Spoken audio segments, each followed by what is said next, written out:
Hello, fellow writing addicts! I'm Haley, and welcome to this week's book report. Now, before we actually get into it, I have something that I need to say that I didn't say in the first book report, but I think is actually kind of important. So to be clear, we aren't journalists. We don't actually go out, find news, and write articles and all that stuff. What we are basing our news on is on articles we've found, and so we just find articles and then we just talk about it to you. We don't actually write the news.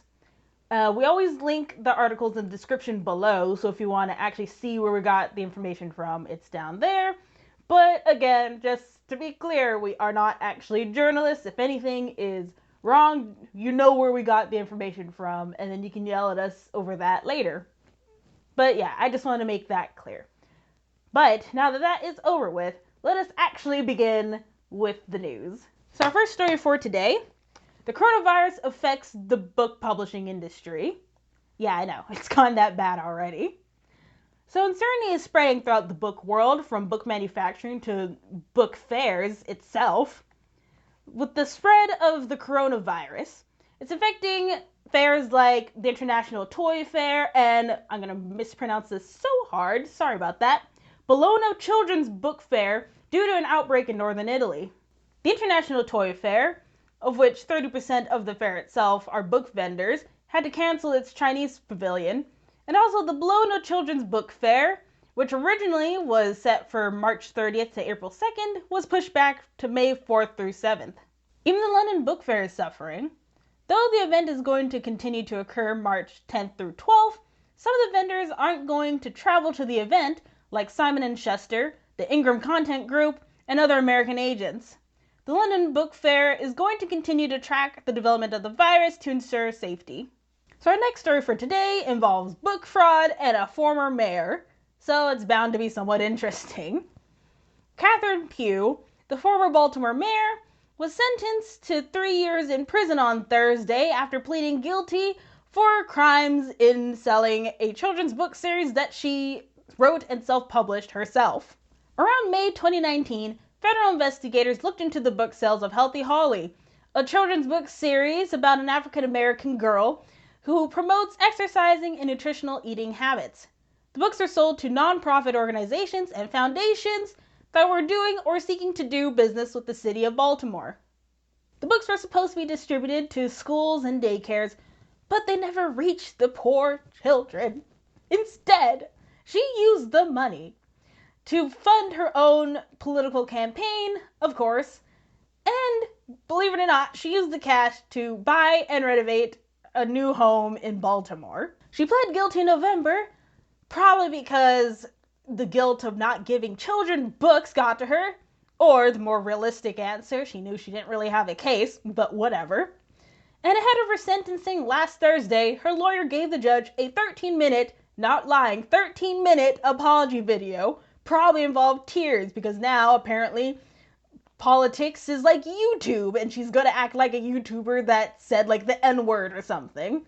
But whatever, I feel no sympathy. So after her 3 years of jail, she will then have 3 years of supervised release, and with that she also has to fork over a lot of dough, ironically, like she should. All joking aside, I have more serious news to report. I am sad to say that at the age of 88, Clive Cussler has passed away February 24th. The best-selling author wrote over 85 novels, which collectively sold over 100 million copies. He is best known for his Dirk Pitt series, of which he named the main character after his son. On top of being an author, Cussler was a marine adventurer, which sounds like a job someone in a book would have, and it's awesome. And he located over 60 shipwrecks. He also founded the National Underwater and Marine Agency in 1979. The private, non-profit group is committed to, and I quote, preserving maritime heritage through the discovery, archaeological survey, and conservation of shipwreck artifacts. As of this recording, we don't know the cause of his death, but you will be missed, Cussler, and I'd like to send my prayers out to the friends and family. And for our final story for today, we're going to end it on a way happier note. Star Wars fans, I've got some good news for you. Lucasfilm has finally announced their cross-medium project, The High Republic. This project is a massive interconnected story with 3 books and 2 comic book series written by authors Claudia Gray, Justina Ireland, Daniel Jose Older, Cavan Scott, and Charles Soule. It takes place 2 centuries before The Phantom Menace, and to quote the Tor article we got this story from, if you don't mind me just reading off of my paper, the bigger story is that the Republic is at its height, and that it's in the midst of a peaceful era, which is disrupted by a major threat at its borders, called the Great Disaster. The series will center on a core group of Jedi Knights, likened to the Texas Rangers and Knights of the Round Table, as they face off against a new threat. The kickoff to the project is a novel by Charles Soule called The Light of the Jedi.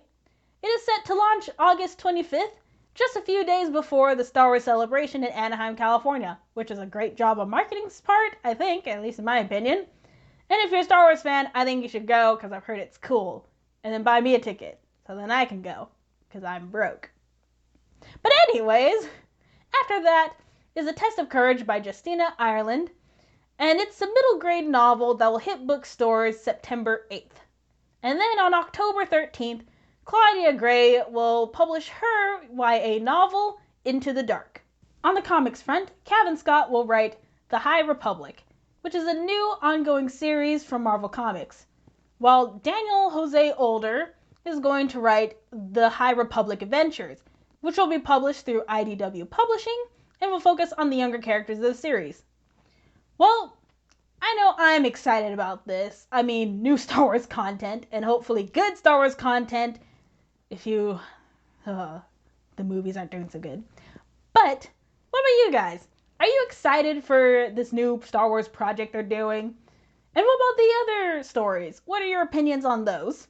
Why don't you comment below, or you can tell us on Twitter at writing_addicts, or on Facebook, facebook.com/writingaddicts. And make sure to subscribe and hit the like button and the bell button and just every button except the dislike button. Don't do that. And I'll see you later. Bye!